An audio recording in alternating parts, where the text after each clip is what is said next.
Grammy Award-nominated singer-songwriter, producer, actress, New York Times bestseller, author, poet, and philanthropist, our next guest has sold over 30 million albums worldwide. She wrote her first song, Who Will Save Your Soul, on spring break from high school while hitchhiking from Michigan through Mexico and back. Please welcome Jewel with Fortune's Patty Sellers.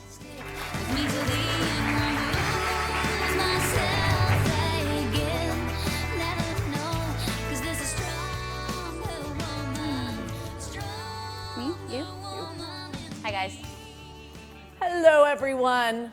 So Jewel and I met back in April at a Richard Branson Tiger 21 event on Richard Branson's Necker Island, where you have been since and many times now. And we were both speaking at this, and Jewel performed there briefly. She's going to perform even longer for us tonight, or at 4:15. And what struck me about Jewel, especially this year, as our theme is building a better future, that Jewel has basically lived her life building a better future for herself and thinking about her brand ever more broadly. So I'm just going to give you very quick background on Jewel. She grew up in Homer, Alaska. Was it a one-room saddle barn with an outhouse? 2 rooms. 2 rooms. Her mom left when she was 8. She left home at 15 to go out on her own. Jewel did. She was homeless at 18. She did her first album, which is Pieces of You, which many of you know, at 21, which sold 12 million records. And she was on the cover of Time magazine at age 23, which was 1997. And she is a true working artist, mother, multimedia brand with 5 books, including one of the world's best-selling books of poetry of all time, amazingly, and a really fantastic memoir which came out last year called Never Broken, which I read back in the spring and I found really inspiring. So Jewel, my first question to you is, what is the Jewel brand? The Jewel brand has always been, that sounds really weird to say that in third person. Oh my gosh, that felt weird. When I was homeless, I was in a really difficult position because I was shoplifting and I was having panic attacks. And I realized my life had come to a screeching halt and I'd become a statistic. And I had this moment when I remembered something Buddha had said, that happiness doesn't depend on who you are or what you have, it depends on what you think. And that's literally all I had left. And so I began learning how to curate and discipline my mind and creating exercises for myself to look at the idea of nature versus nurture. And if I received bad nurture, my dad was an alcoholic and became abusive when I was about 8. That's why I moved out at 15. Could you ever get to know your real nature if you didn't receive good nurture? And if happiness wasn't taught in your household, how could you learn to be happy? And so my life's work began to be about learning what harmony is, what is happiness. And I began writing as a meditative practice, and it ended up turning into a career, but I've never considered my career music. I've considered my career seeking wisdom and advocating for wisdom. And so all of the messages in my songs were about that. And I built a brand based on that and was able to create a culture and a community and a fan base that allowed me a tremendous amount of freedom as somebody who lived in the public eye to grow and change and to be authentic. And so my brand has really always been about that, and music was like the soundtrack to my fan community and my lifestyle. And now that I'm a mom, I've been looking at how do I become a mom without traveling all the time. And so how do I take the brand that I've built in music and leverage it into different verticals? And in the music business, people tend to look at me like I have a third eye when I talk like that. And so I've really aggressively the last couple years been making a lot of relationships in the business and entrepreneurship community so that I can really understand how to take control of what is Jewel Inc. and learn how to build a multimedia company and learn what my first offerings will be that are in line with my values. So what are you doing now? Right now, I'm building. I wrote my memoir to help people understand the journey that I've been on that isn't music. When I was homeless, I realized I was very lonely, and one of the reasons I was lonely is because nobody knew who I was. The only place I was honest was in a notebook that nobody read. And so I took a risk of deciding to say things that were honest about my flaws, about my fears, about stealing, about all kinds of things. And I sang on a little teeny tiny stage for 2 people and took that risk. And instead of being ostracized, they came up to me and said, "Oh my God, I didn't know somebody else felt this way."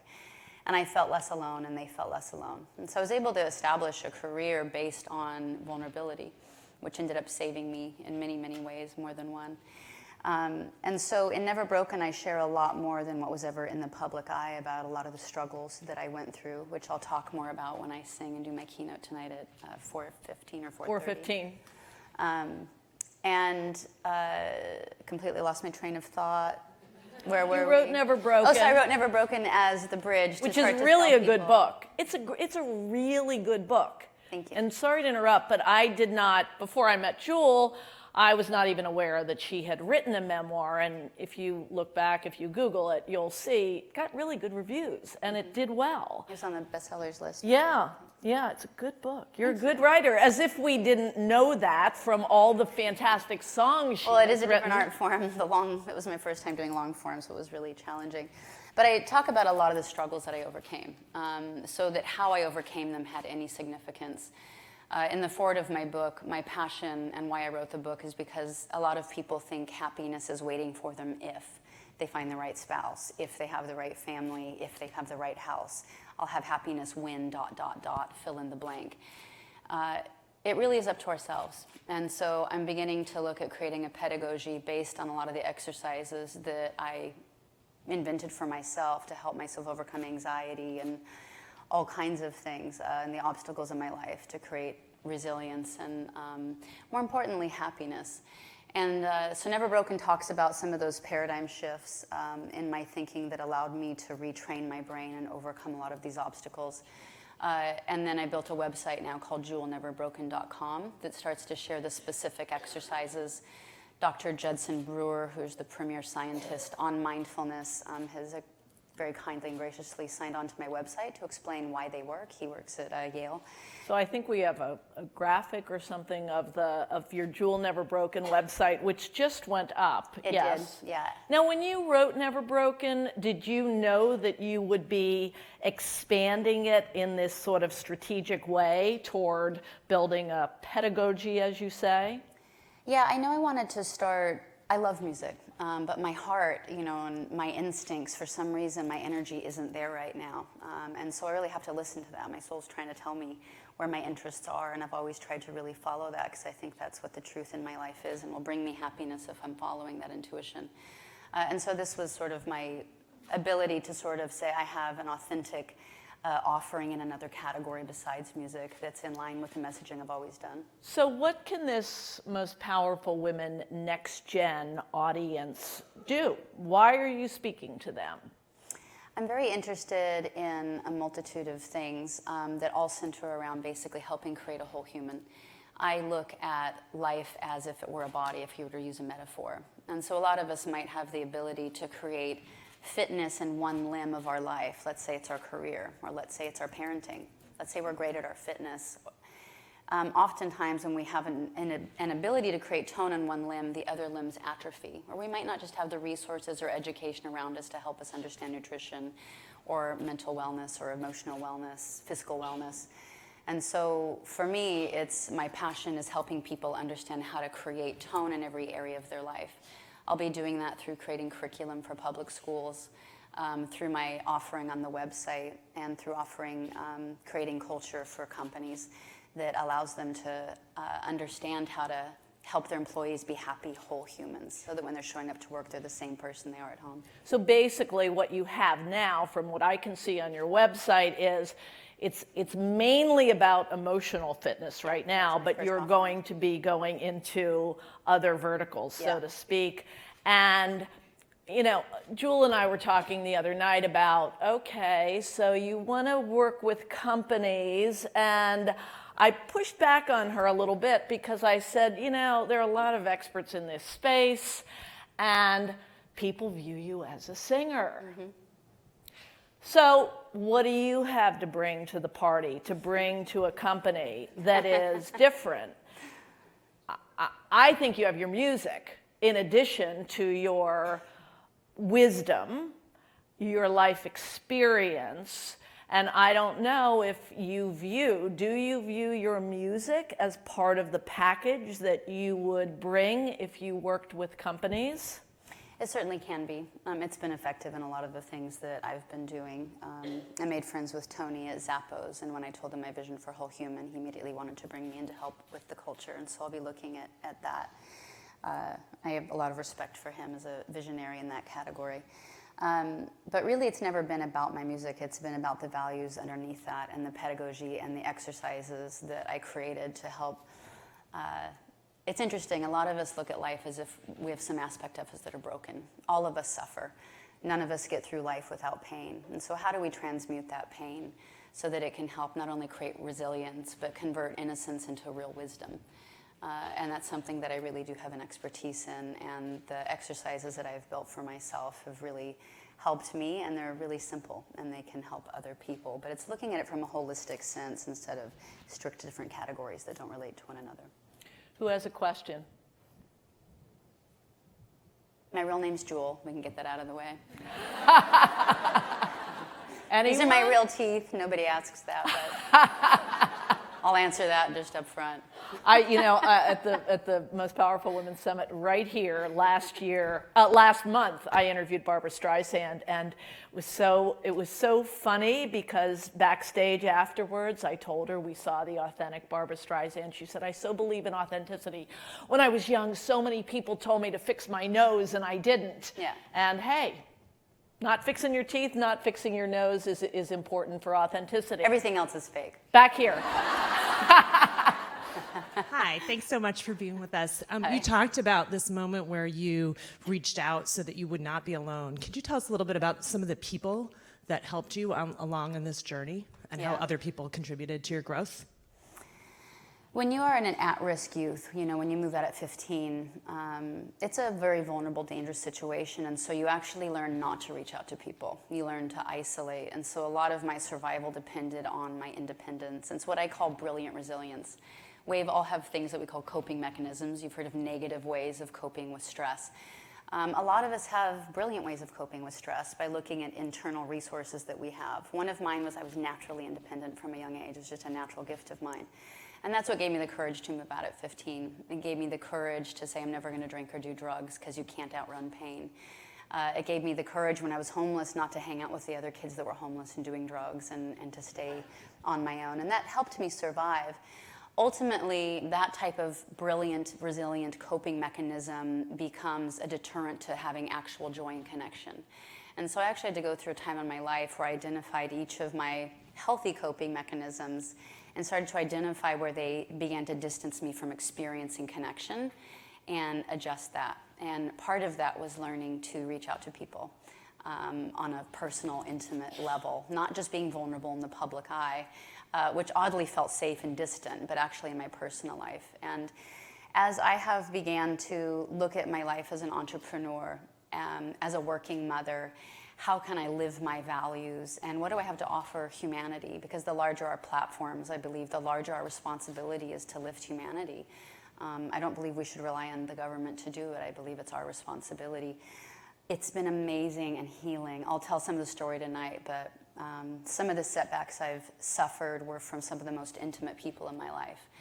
And I've had people step up and help me in these last several years with no gain. It's been incredible. It brings me to tears, the amount of people that have stepped forward. Some friends in Silicon Valley like Dan Rosenzweig. Katie's here, who's been an amazing supporter. Katie Stanton.